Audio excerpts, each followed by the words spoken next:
duas pragas que eram consideradas pouco importantes até um tempo atrás estão tirando o sossego dos agricultores paranaenses. A primeira é a cigarrinha do milho, que fez sua estreia nas lavouras do estado em 2017 e de lá para cá vem judiando dos produtores, ocasionando prejuízos que podem ultrapassar 60%. Na soja, o perigo vem da lagarta falsa medideira, que vem apresentando resistência à tecnologia BT, presente na soja intacta. Nesse caso, a falsa medideira ainda não atingiu o nível de controle, o que significa que não trouxe dano econômico ao agricultor.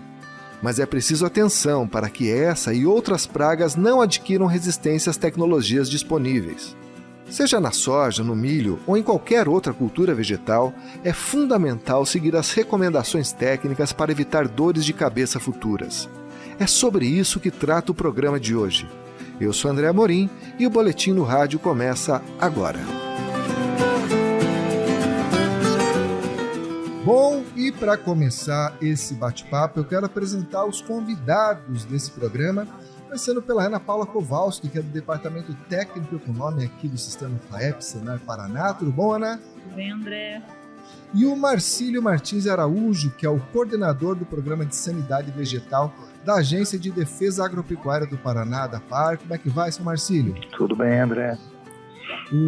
Gente, talvez o nosso ouvinte não esteja aí muito familiarizado, mas se ele trabalha com agricultura, com certeza ele já está aí com alguma preocupação em relação a algumas pragas que não eram assim objeto de atenção central do produtor até um tempo atrás, mas que começam a se tornar aí uma fonte de preocupação nas lavouras paranaenses. A primeira delas é a cigarrinha do milho, aí, que vem tirando o sossego de muita gente, e a outra é a lagarta falsa medideira, que ataca a soja, aí, que também pode estar trazendo um risco aí para o futuro. A gente sabe que são pragas muito distintas, que têm aí controles bem diferentes uma da outra, né? Atacam culturas diferentes. Então eu queria começar falando da cigarrinha do milho, que é um problema mais premente, assim, e me parece que está sendo realmente mais grave aí nas lavouras do estado. Queria perguntar para o Marcílio. Marcílio, quando a gente fala da cigarrinha do milho, né, o que aconteceu para que ela surgisse com tanta força aí e pegasse o nosso agricultor aí, vamos dizer assim, de surpresa aí nas últimas safras? André, acreditamos que seja algum desequilíbrios que vem acontecendo com a cultura do milho, porque a cigarrinha Dalvus mairis, que é a espécie que transmite o enfesamento, ela está presente no Brasil há muito tempo. Ela tem relatos aí desde 1938, então tem muito tempo presente. Mas somente nas últimas safras é que ela vem apresentando problemas de transmissão dos enfesamentos. E o enfesamento vem causando perdas de qualidade, de quantidade, reduzindo produtividade. A gente andando algumas lavouras no oeste paranaense, verificando perdas bem expressivas, com uma série de variáveis, desde cultivares, desde sistemas de plantio, desde tratamentos empregados. Então, perdas bem expressivas em algumas lavouras que estão bem atacadas pelo enfesamento decorrente da transmissão pela cigarrinha Dalvus mairis.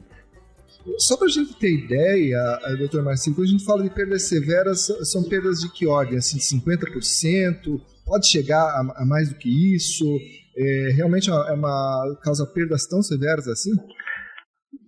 Então tem que fazer uma análise assim, porque você tem perdas de qualidade, de tamanho de espiga, de qualidade de grão, mas você tem perdas também que são decorrentes do apodrecimento, do enfraquecimento do como do milho. Aí você tem tombamento da cultura. Então, perdas aí de 60%, 70%, 80%, quando provavelmente o produtor não vai conseguir fazer a colheita desses grãos que estão, dessas plantas que estão acamadas. E ainda preocupa mais, né? Porque esses grãos, uma vez na lavoura, permanecendo, eles vão germinar e começam a fonte, vamos dizer assim.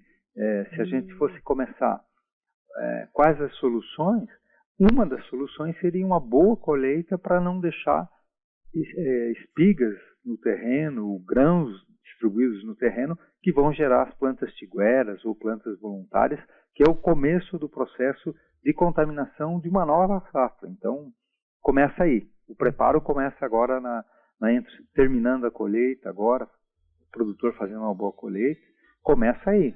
Não deixar espigas, não deixar grãos nos solos, nas estradas.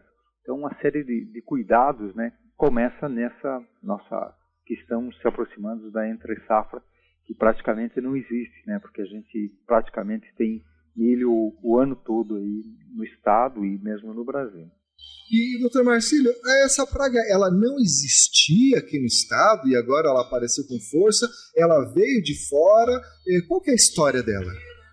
Não, os enfesamentos, vou te contar a história que a gente tem no Paraná. Nós começamos 17, 18 na safra, fazer algumas análises, com a análise de algumas bactérias ocorrendo em milho, e começou a se fazer alguns exames, e o enfesamento começou a aparecer principalmente na região oeste, mas já diagnosticando também o problema em outras regiões. Então nós temos um sistema de monitoramento na ADAPAR, no qual os técnicos de campos fiscais fazem as coletas, né, em parceria com a Embrapa, com o IDR, fazendo essas análises justamente para verificar a distribuição que tem no estado. Conversávamos com o Ministério da Agricultura e relatávamos o problema que estava se expandindo bastante aqui a nível de Paraná. Quando então o próprio Ministério começou a acionar as outras agências de outros estados e verificou-se que o problema ele era mais na região onde tem milho irrigado, lá na região centro-oeste, mas se verificou que isso estava ocorrendo tanto em Santa Catarina, Rio Grande do Sul e os outros estados produtores de milho também tinham um problema com o enfesamento e de uma forma bastante crescente,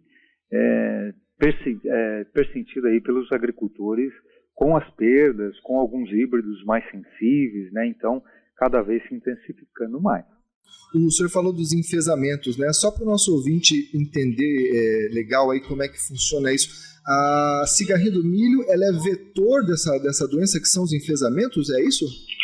Exatamente. A cigarrinha, ela eclode, ela vai se alimentar, ela suga a seiva, e nesse processo de sugar a seiva das plantas de milho, ela, em plantas contaminadas, com a presença das bactérias, os molicutes, que são as bactérias que causam enfesamento, são dois, a gente chama complexo, porque é enfesamento vermelho e enfesamento pálido, e ele causa, então, a contaminação dessa cigarrinha. Ao ela sugar outras plantas sadias, ela vai transmitindo, então, os enfesamentos para essas outras plantas. E dessa forma, de lavouras contaminadas, ela passa para lavouras novas, principalmente plantas novas, e ao sugar a seiva, ela vai transmitindo esses molicutes para essas plantas sadias. Então, vamos dizer assim, de uma lavoura contaminada, e você plantar ao lado uma lavoura nova, consequentemente vai haver migração dessas cigarrinhas por uma planta nova. E nessa migração ela vai levar os molicutes. E ela é muito rápido o processo tanto de absorção e contaminação dela, e quando ela sugando 1-2 horas uma nova planta, ela já tem capacidade de transmitir essas bactérias para uma nova planta. Então, vamos dizer assim, e não tem um produto que combata a bactéria. Nós temos produtos hoje, inseticidas, que controlam, manejam-se as cigarrinhas, se controla o vetor, não a doença em si. Ou seja, depois que o milho foi infectado, aí não tem mais o que ser feito. Exatamente. E não se percebe logo em seguida. Então, vai levar um tempo e tal, principalmente lá no período reprodutivo, quando na formação de espigas, no enchimento de grãos, você vai começar a observar os sintomas, amarelecimento, encurtamentos entre nós, dupla espiga, tombamento e todas as outras problemas que a gente vai notar. Mas isso é uma coisa que já aconteceu anteriormente, né? Então, é o vetor que causa todo esse problema decorrente aí na cultura do milho. Ah, perfeito. E, Ana, aqui na FAEP, quando que a cigarrinha entrou, vamos dizer assim, no radar da instituição, mostrando que era um problema grave que precisava ser combatido? Os primeiros relatos chegaram aqui para a FAEP em 2019. Né? Veio de Marechal Cândido Rondon, extremo oeste do estado, e até então, 2017, 2018, como o Marcílio citou, havia registro, né? Era encontrado, mas não era uma preocupação com prejuízo econômico. Em 2019 isso mudou. Então, inclusive a Embrapa esteve aqui, os pesquisadores da Embrapa estiveram no estado para acompanhar esse processo. Por isso a gente firmou uma cooperação com a Embrapa Mini-Sorgo, que produziu para nós uma cartilha que foi lançada no ano seguinte. E já em 2021, né? 2020 nós iniciamos as negociações e 2021 foi lançada. E nesses 2 anos que sucederam, depois do primeiro relato, a gente começou a receber relatos de diversas outras regiões do estado, inclusive em regiões de clima mais frio, né? Mais ameno, como Ponta Grossa, sudoeste do estado, região sul. Então, foi esse alerta que nos veio, né? Que realmente o problema estava se alastrando dentro do estado. A DAPAR, de forma muito rápida e diria até pioneira no país, iniciou esse monitoramento para verificar, né, onde essa cigarrinha estava ocorrendo, se ela estava contaminada ou não, e também a coleta das plantas. E junto com a cartilha de orientação, a gente começou a realmente aumentar, difundir informação sobre essa nova praga, pelo menos aqui no estado, né? Então, hoje a cigarrinha está presente em praticamente todas as regiões produtoras aqui do estado? Sim, esse levantamento que foi feito, né, pelo IDR, em conjunto com a DAPAR, e agora continua também em parceria com o Ministério da Agricultura, fez a detecção em todas as regiões do estado. Olha aí. E, Marcílio, e qual que seria, vamos dizer assim, a orientação para o produtor? O senhor comentou, né, a questão de não ter, de repente, lavoura muito nova perto de lavoura antiga que pode estar contaminada, a questão do milho guacho, né, o milho voluntário. Que tipo de outra medida o produtor pode adotar para tentar sofrer menos a ação desse inseto? Bom, complementando o que a Ana já iniciou, o monitoramento, saber aonde que ela está distribuída. Então, esse é um trabalho hoje em parceria com o Ministério da Agricultura, com várias agências do Brasil estão fazendo esse levantamento, nesse ciclo, tanto da primeira como da segunda safra, para verificar essa distribuição. Também vem se verificando não só os enfesamentos, também viroses. Como cuidados, André, porque a gente até conversava com os pesquisadores da Embrapa de Sete Lagoas, milho e sorgo, e não existe uma bala de prata, não existe um produto, não existe um híbrido, não existe uma medida única que possa trazer a solução para esse problema. É um conjunto de ações que devem ser tomadas na sequência. Então, eu falava, nós estamos chegando aqui ao fim de uma safra, começa pela boa colheita. Então, por quê? Para que você não deixe grãos de milho ao solo. Então, a eliminação de plantas tiguera, e a Ana muito bem falou da campanha na região oeste, principalmente na região de Toledo e Marechal Cândido Rondon, onde eles têm uma campanha regional bem organizada para a eliminação de plantas tigueras, porque o problema começa aí. A cigarrinha ela consegue até sobreviver em outras plantas, mas ela consegue só se reproduzir e se contaminar, segundo a pesquisa, em plantas de milho. Então, as plantas tiguera é o início de disseminação para a nova safra que vai ser plantada. Então, regulagem de colheitadeira, preparo dos caminhões e das formas de transporte para evitar a disseminação de grãos, isso tudo é um preparo para a nova safra. E daí todo o planejamento de escolha de cultivares, e os híbridos hoje nós não temos totalmente resistente, mas tem os tolerantes, e os produtores já estão sendo informados, tanto pelo Ministério da Agricultura, que tomou uma medida de obrigação dessa informação nos materiais que estão sendo registrados, e também daí tratamento de semente, todo o planejamento que deve ser feito com assistência técnica para se preparar para a nova safra, como vai ocorrer. Uhum. E medidas, por exemplo, como a aplicação de inseticidas, pode ser eficiente no caso desse, ou também tem uma dificuldade da própria dinâmica do inseto, quer ficar ali dentro do cartucho, alguma coisa assim? Não, esses são fatores, vamos dizer assim, que complicam um pouco mais o processo. Nós temos observado um crescimento bastante alto do uso de inseticidas. Andamos em lavouras onde houve 6, 7 aplicações de inseticidas, e o problema, conforme o híbrido persiste, quer dizer, só o tratamento químico não foi suficiente. Nós começamos a correr o risco também de pressionar muito o inseto e outros insetos com o uso excessivo de inseticidas, quer dizer, você começa a gerar pressão até de novas resistências, né, que a gente pode ter, mas uma das medidas é essa. Na sequência, um tratamento de semente bem eficiente, bem eficaz, para segurar nas fases iniciais, e depois fazer um monitoramento da presença da praga. E o ideal seria se a gente soubesse se esse vetor está ou não contaminado, mas é uma prática bem mais complexa, para que, se você tiver o inseto, você comece a fazer as aplicações e verificando, então, as recomendações da assistência técnica para ver qual o período de controle. E a dinâmica das populações também é muito grande, ela tem uma mobilidade muito grande. Então, isso também dificulta o controle somente por inseticidas. Então, uma série de práticas que devem ser tomadas conjuntamente.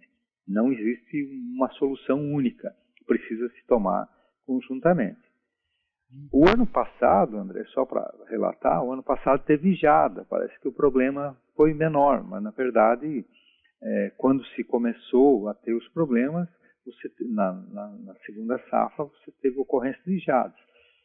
Este ano, como um ano mais seco e tal, você tem maior ocorrência, e a gente tem observado nas lavouras a ocorrência de um ataque bem intenso dos enfesamentos aí. Não sabemos ainda a magnitude em termos de perdas, mas muitos produtores, em algumas lavouras que a gente andou, dá para se ver uma perda bem expressiva, principalmente em híbridos mais suscetíveis, né? Ana, e nesse caso aí, como bem citou o Dr. Marcílio, de que é necessário um conjunto de medidas para combater a cigarrinha, né? Você acredita que o MIP, o Manejo Integrado de Pragas, pode entrar aí nesse ferramental aí para combater essa praga? Na verdade, é o pilar, né, André? Todo esse conjunto de medidas que o Marcílio citou, desde preventivos até curativos, né? Você primeiro faz tratamento de semente, controla a tiguera, e antes da tiguera mesmo, né, antes do milho voluntário, você tem uma colheita eficiente para evitar que tenha emergência de planta voluntária.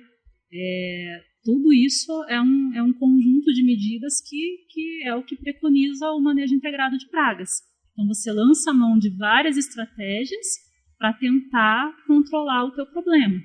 Então, isso que a gente bateu muito na tecla em todas as orientações que a gente deu a respeito da cigarrinha, desde que esse problema chegou até nós, e colocamos isso muito evidente na cartilha, que tem lá um conjunto de medidas, esse mesmo conjunto que o Marcílio citou, estão lá detalhadas e explicadas a importância do porquê elas devem ser feitas, justamente para conscientizar disso, de que não adianta um produtor isolado também fazer o uso de todas as estratégias disponíveis para controle da praga. Se o vizinho dele não fizer, a cigarrinha ela voa, ela tem hábito migratório, então ela vai afetar a lavoura da mesma forma, e se tiver uma pressão alta do inseto, mesmo com o plantio de um híbrido tolerante, não vai ser o suficiente para que não se tenha prejuízo.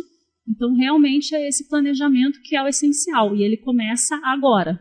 O produtor está se preparando para colher o milho segunda safra, precisa fazer uma colheita eficiente, isso é benefício para ele vai ter, né, maior eficiência de colheita, maior produção, né, menos perda nesse processo que também é um dos que se mais perde, né, grãos também.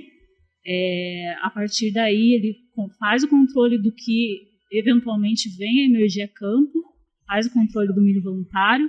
Importante ressaltar que a FAEP apoia totalmente essa campanha, que foi lançada há cerca de 3 semanas atrás. Então, realmente, vamos, né, fazer um esforço grande no Estado para eliminar o milho voluntário. E depois você começa a planejar a sua próxima safra, que já entra logo a safra de verão, né? Então, escolha um híbrido com tolerância, né? Procure essa informação, apesar de ela não estar disponível para todas as cultivares. Já procure um tratamento de semente se você tiver alta pressão da praga na tua região e faça o monitoramento logo depois da emergência, porque ela vai migrar, ela pode estar hospedada numa planta abrigo, né, outra gramínea, ela pode estar num milho guacho que eventualmente tenha ficado, então ela vai migrar para essa planta de milho mais nova, para essa lavoura recém-plantada, e é o que o Marcílio bem pontuou.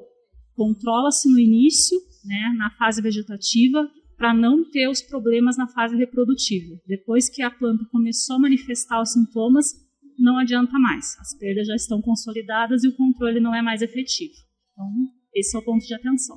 E no que se refere aos cursos de MIP do Senar, você acredita que de repente pode ter uma importância adicional, visto que é uma praga nova? Será que tem muito produtor que ainda não conhecia a cigarrinha, não sabia qual era a cara dela? De certo que não, o produtor desconhece, né? Muitos produtores desconhecem. A gente observa isso justamente por esse pavor que o Marcílio pontuou de se usar mais inseticidas do que seria necessário para controle, né? Do que seria economicamente viável ali para aquela área. E por isso que a gente tem feito também um esforço grande para inserir essa praga dentro do curso de MIP milho do Senar.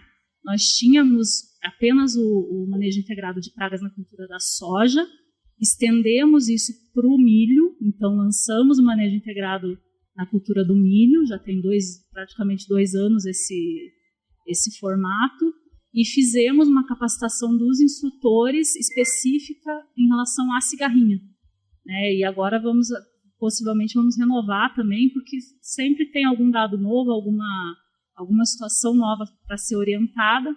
Então, a gente está tendo esse cuidado justamente para que o instrutor seja também um porta-voz de que existem estratégias de controle, não é fácil, né? Não é fácil você adotar várias formas de controles quando a maioria está acostumada a só fazer o manejo químico, né?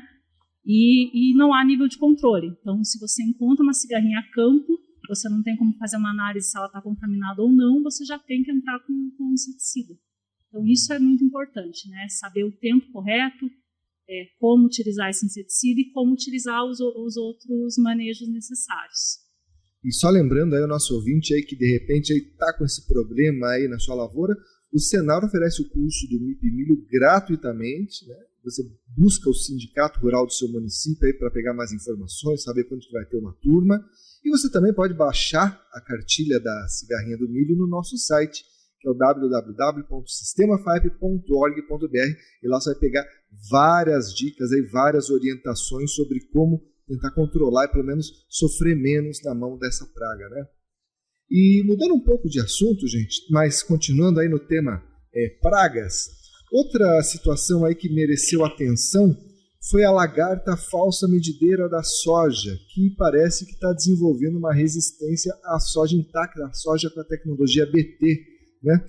Lembrando que tem 2 falsas medideiras que são bem parecidas, né, Ana? A primeira é vou falar, vocês por favor não liguem a minha pronúncia, a Schizoderixis includens e a Hashiplusia nu. Essa segunda, a Hashiplusia, foi a que apresentou resistência a essa toxina presente na soja transgênica, né? Ana, como é que surgiu aqui na FAEP? Como é que chegou essa notícia para nós aqui? Os produtores começaram a notar essa resistência em campo? Nós temos a comissão de cereais aqui da FAEP, composta por produtores de todo o estado, né? E em uma das reuniões eles citaram um aumento o índice de encontrar essa praga a campo, né? Então, eles observaram que ela estava aparecendo com mais frequência e em maior quantidade do que habitualmente eles observavam. E, principalmente, em soja BT, né? A popular intacta, que não deveria ter problema com essa praga pela transgenia, né? Pela resistência dela ao ataque dessa praga. E esse alerta veio para nós procuramos a Embrapa Soja, né, que é a nossa referência aqui no estado, tanto para pragas quanto para outros assuntos relacionados à cultura também, e para saber maiores informações, se realmente estava ocorrendo, se a Embrapa estava observando, e confirmamos que, de fato, essa Chikungunya Nu, como você falou, essa falsa medideira, ela estava sendo encontrada em maior quantidade, com maior frequência, mas que os relatos e os acompanhamentos que se tinha a campo era de que estava dentro do nível de controle. Então, a quantidade de praga que estava ocorrendo nas lavouras acompanhadas não era suficiente para causar dano. Então, isso nos deu um alento, né? Porque sempre que uma praga começa a aparecer com maior frequência e intensidade, nos preocupa, porque é maior manejo que tem que ser feito, né, maior prejuízo econômico, e realmente esse foi o panorama final, de que é preciso ter atenção sim, porque de fato ela está aumentando e tem sido muito rápido, né, esse aumento, mas que, por enquanto, o próprio manejo integrado, controle biológico, tem sido suficiente para mantê-la de forma controlada a campo. E esse acompanhamento, inclusive, está sendo feito pela Agência de Defesa de forma preventiva, né, para monitorar esse problema, e também pela Embrapa Soja, que é a principal referência de pesquisa nesse assunto. Marcílio, já foi feito, né, já foi iniciado esse trabalho de monitoramento da falsa medideira no estado, inclusive enviando amostras para a Embrapa Soja, né? Como é que foi esse trabalho? Bom, André, esse trabalho está sendo feito em conjunto com a Embrapa Soja, mas também com a participação das cooperativas, Coamo, Copabel, Cocamar, Cepar e o Ministério da Agricultura. Então, como que se deu esse projeto? Esse projeto se estabeleceu que a assistência técnica pontuava os locais onde tinha ocorrência das pragas, das lagartas, e os técnicos da APAR faziam as coletas, né? E essas coletas eram encaminhadas para 2 laboratórios, aqui da APAR mesmo, o CDME, para fazer análise da espécie, e nós fazíamos toda uma outra logística para encaminhar para a Embrapa insetos vivos, então ainda com folhas e também como alimento, né?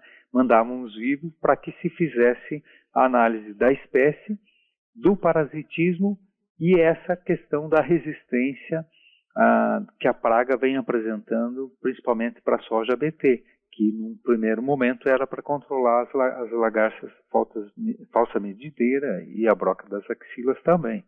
Então, se fez esse levantamento, foram mais de 100 pontos distribuídos em todo o estado, que a assistência técnica passou para nós, principalmente novembro, dezembro e janeiro. É difícil se fazer uma coleta nessa magnitude. A gente fez todos os locais que foram coletados, eu acho que 22 ou 25 pontos. Esses pontos deram positivo para essas espécies, principalmente para a Hackplusia nu. Apareceu outras pragas também, mas está presente. Felizmente, nós temos a presença de parasitismo associado às lagartas, então tem que tomar muito cuidado, porque às vezes você já tem o controle natural sendo efetivado.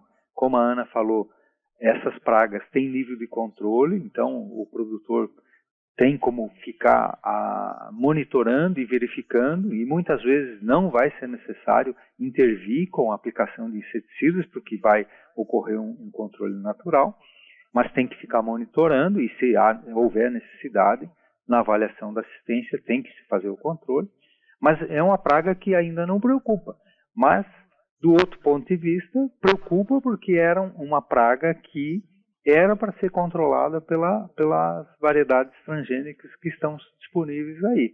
Então, ela foi estabelecida e planejada para que houvesse o controle dessas pragas também. Vamos dizer assim, o porquê que está ocorrendo essa falta de controle, né? Então, existem algumas hipóteses. Entre uma delas é a falta da aplicação do refúgio, né? Que são áreas cultivadas com soja não transgênica, justamente para fazer o cruzamento de espécies suscetíveis e haver o controle. Quer dizer, quando você pressiona muito com uma forma de controle, no caso da soja transgênica, você pode começar a ter alguns desvios.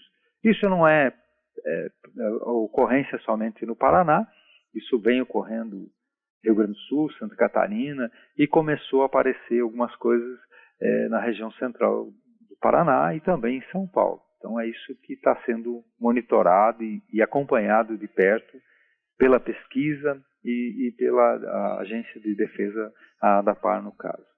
Eu vou fazer uma pergunta de leigo aqui, mas toda tecnologia como essa da soja BT, ela está condenada a ficar obsoleta uma hora e, vamos dizer assim, a falta de refúgio, a falta de medidas aí adequadas acelerou esse processo ou não? Se o produtor tivesse feito, de repente, a lição de casa corretamente, se tivesse feito o refúgio da forma adequada, todo mundo junto, essa tecnologia seria perene?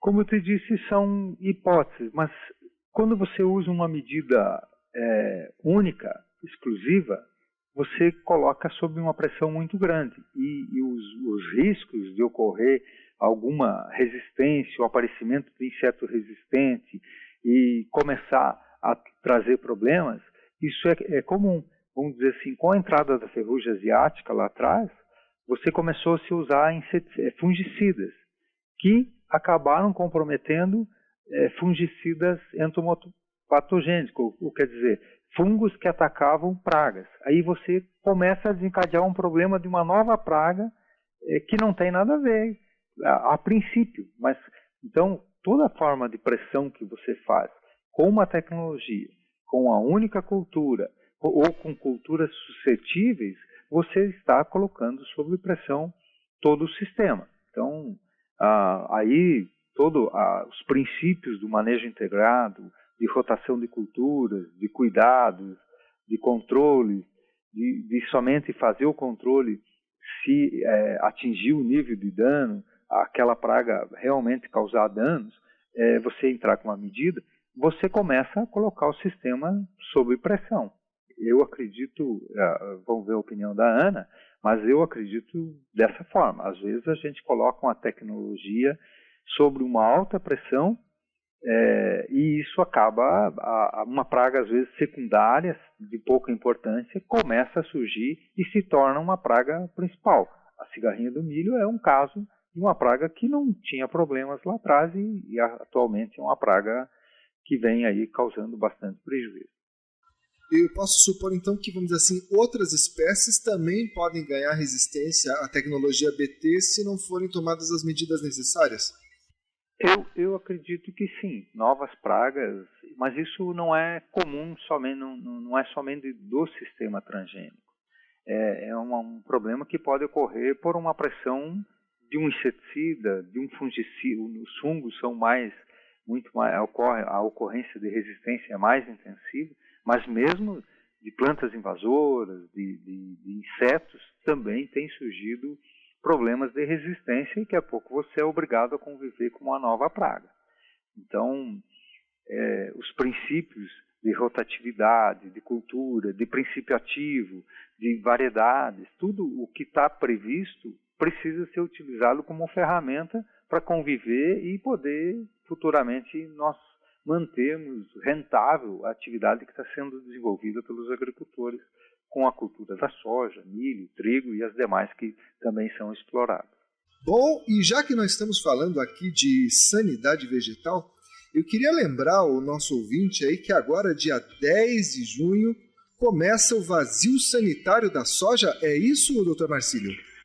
Exatamente. Então, uma das medidas de proteção para o agricultor, para a cultura da soja, é uma medida legislativa, agora antes adotada pelo Estado do Paraná através das portarias da ADAPAR, hoje adotada nacionalmente através de uma portaria 306, que cria o Programa Nacional de Controle da Ferrugem Asiática, e a portaria 516, que estabelece as datas para todos os estados. Então, o vazio sanitário da soja é uma medida em que prevê que não ocorra plantas vivas de soja em todo o território paranaense e brasileiro, em outras datas para outros estados, mas justamente para que se alcance o objetivo de atrasar o máximo possível a ocorrência dos primeiros focos de ferrugem para a próxima safra. Quer dizer, você começa a planejar, começa a tomar as medidas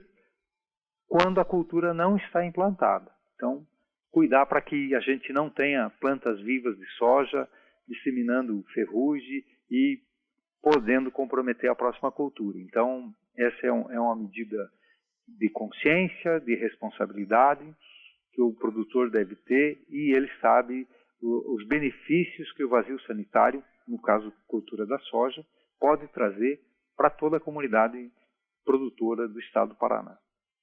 Maravilha, então você que está nos ouvindo, aí entre o dia 10 de junho e o dia 10 de setembro não pode haver planta viva de soja aí no solo. E essa medida aí é importante porque se a cigarrinha do milho, a lagarta causa dor de cabeça, a ferrugem asiática causa uma completa enxaqueca no produtor rural, né? É uma doença muito importante, também pode trazer vários prejuízos. Alguns anos ela passa mais desapercebida porque as condições climáticas não são adequadas, mas conforme a safra ela pode trazer bastante prejuízo. Então tem que ficar atento, tem que adotar as medidas preconizadas aí para que a gente não tenha uma enxaqueca no futuro aí. Maravilha! Bom, é isso aí, gente. Quero agradecer aí os convidados desse episódio. Muito obrigado, Dr. Marcílio, a Ana Paula. Voltem sempre uma alegria, um privilégio. E falar para você, ouvinte, se você tem interesse em ouvir outros episódios desse podcast, você pode procurar o nosso site, que é o www.sistemafaep.org.br. Lá você também encontra os links para as nossas redes sociais. Você pode escutar esse podcast no YouTube, no Spotify ou até no nosso aplicativo para celular, que é o Sistema FAEP. Então baixe lá gratuitamente, receba no celular cotações, previsão do tempo e muita informação sobre o agronegócio paranaense. É isso, ficamos por aqui e até a próxima!